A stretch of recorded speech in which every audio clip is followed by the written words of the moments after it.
তুরস্ক যুদ্ধ করার জন্য যা যা ইকুইপমেন্ট, যা যা ক্ষেপণাস্ত্র এবং যা যা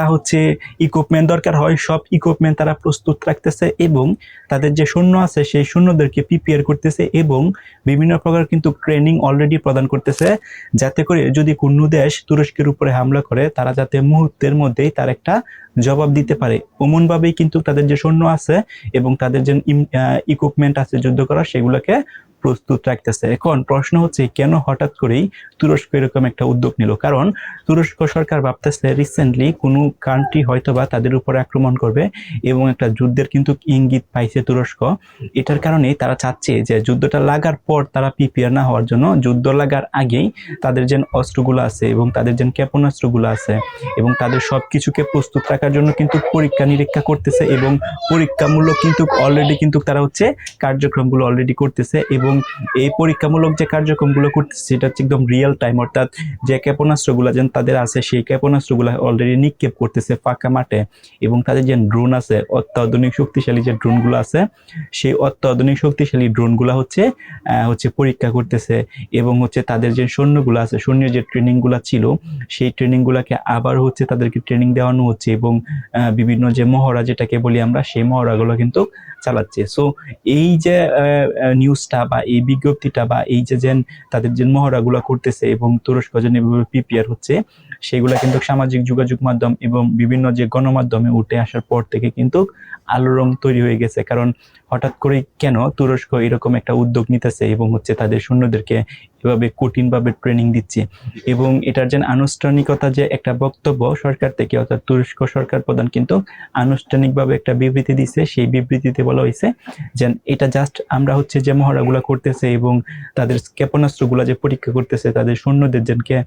বিভিন্ন প্রকার কোচিং ট্রেনিং দেওয়াচ্ছে, এটার মানে এটা না কোনো দেশের উপরে তারা হামলা করবে বা কোনো দেশের উপরে তারা যুদ্ধ ঘোষণা করবে, এরকম বিষয়টা না। বাট কোনো দেশ যদি তুরস্কের উপরে হামলা করে তাহলে তাদেরকে প্রতিহত করার জন্য যে সামরিক শক্তি দরকার হয়, যা যা প্রস্তুতি দরকার হয়, সেই ধরনের প্রস্তুতি নিচ্ছে এবং তারা আগ বাড়িয়ে কোনো দেশের উপরে হামলা করবে না, কোনো দেশের সাথে যুদ্ধ ঘোষণা করবে না। বাট যদি কোনো দেশ তাদের দেশের উপরে হামলা করে বা হামলা করার চেষ্টা করে, বাট কোনো একটা ক্ষেপণাস্ত্র যদি নিক্ষেপ করে, তাহলে কিন্তু ওই দেশকে তুরস্ক ছাড়বে না। এটার কারণে তাদের যে সেনাবাহিনী আছে, তাদের যে সামরিক বাহিনী আছে, তাদের যে ক্ষেপণাস্ত্র আছে, তাদের যে ব্যালিস্টিক মিসাইল আছে এবং অত্যাধুনিক ড্রোন সহ অন্যান্য যে তাদের অস্ত্রগুলো আছে, সেই অস্ত্রগুলো কিন্তু প্রিপেয়ার করতে রাখতেছে।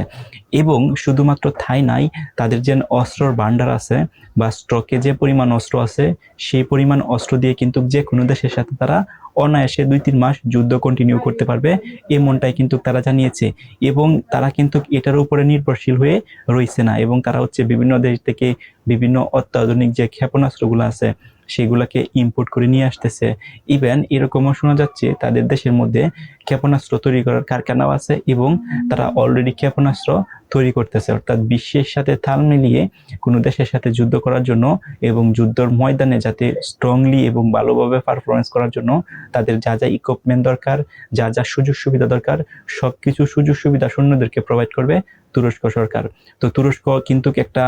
শক্তিশালী কান্ট্রি আমরা বলতেই পারি এবং যুদ্ধের মধ্যে কিন্তু তুরস্ক খুবই স্ট্রং হবে। সো এখন কিন্তু তুরস্ক সরকার হয়তোবা ভাবতেছে কোনো একটা দেশ বা এরকম একটা ইঙ্গিত পাইছে, কোনো একটা দেশ তুরস্ক দেশের উপরে হামলা করার একটা পসিবিলিটি আছে। সেই পসিবিলিটির উপর ভিত্তি করে বা গোয়েন্দা তথ্যের উপরে ভিত্তি করে কিন্তু তারা নিজেদেরকে কিন্তু এখন প্রস্তুতি করে রাখতেছে। সো আপনাদের মতামত কি, কমেন্ট করে